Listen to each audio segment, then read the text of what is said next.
এটা হচ্ছে আমাদের গ্রাম, যেটা দেখতে অনেক সুন্দর, অনেক মনোমুগ্ধকর। হ্যালো বন্ধুরা, আসসালামু আলাইকুম।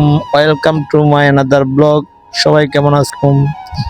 তো যখন আমি বাড়িতে যাই তখন আসলে অনেক সময় সময় পাই না গ্রামটা ঘুরে দেখার, কারণ আমি তো সব সময় বাড়িতে যাই না।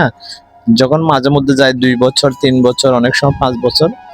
তো বাড়িতে যাওয়ার পর ঘুরতে বের হলাম ছোট ছোট ভাইদের নিয়ে, গ্রামের যে সৌন্দর্যটা সেটা দেখার জন্য। আসলে গ্রামে না গেলে আপনি বুঝবেন না যে কত সুন্দর। তো আমাদের গ্রামে বিশেষ করে যেখানে চাষাবাদ হয়, জমি চাষ হয়, তো ওখানকার জায়গাটা সম্পূর্ণরূপে খালি থাকে সব সময়। তো ওখানে মানুষে ধানের আবাদ করে, বিভিন্ন মৌসুমে সবজির আবাদ করে। তো সেখানে আমাদের গ্রামের যে গরু মহিষ গুলা আছে সেগুলো কিন্তু আপনার বাড়িতে নিয়ে আসে না, ওগুলো ওই বিলের মধ্যে রেখে দেয়, বিলের মধ্যে থেকে যায় সব সময়। ওগুলো আর বাড়িতে আনে না, বিশেষ করে মহিষগুলো বাড়িতে আনে না, গরু নিয়ে আসে।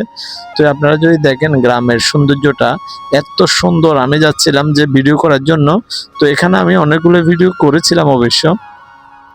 অনেক সুন্দর পরিবেশ, যেহেতু এখন বর্ষার মৌসুম, কাদামাটি, অনেক ময়লা নোংরা জিনিস আছে, তারপর আমার ক্যামেরায় মোটামুটি খুব সুন্দর দেখাচ্ছে। একটা চাচা নিয়ে আসতেছে গরুর জন্য ঘাস কাটে নিয়ে আসতেছে। চাইছিলাম চাচার সাথে কথা বলার জন্য, কিন্তু বলা হয়নি। তো আসলে যখন আপনি গ্রামে যাবেন, গ্রামের দৃশ্যগুলো দেখবেন, মন ভরে যাবে। বিশেষ করে যেটা নদীমাতৃক গ্রাম রয়েছে, আশেপাশে নদী রয়েছে, ওগুলো তো আরো অনেক সুন্দর। যেমন আমাদের এখানে নদী রয়েছে, আর বিশেষ করে যে আবাদি জমিগুলো আছে সেগুলো তো আপনি চোখে যতটুকু পড়বে সব আবাদি জমি, যেখানে ফসল করা হয়। তো আমার সামনে আমার ওই ছোট ছোট ভাই যারা আছে তারা যাচ্ছে আমাকে নিয়ে ভিডিও করবে, সে কারণে আমিও যাচ্ছি। আমার অনেক ভালো লাগে অবশ্য। গ্রামে যখন যাই তখন সবাই আসে, কথা বলে, মজা করে।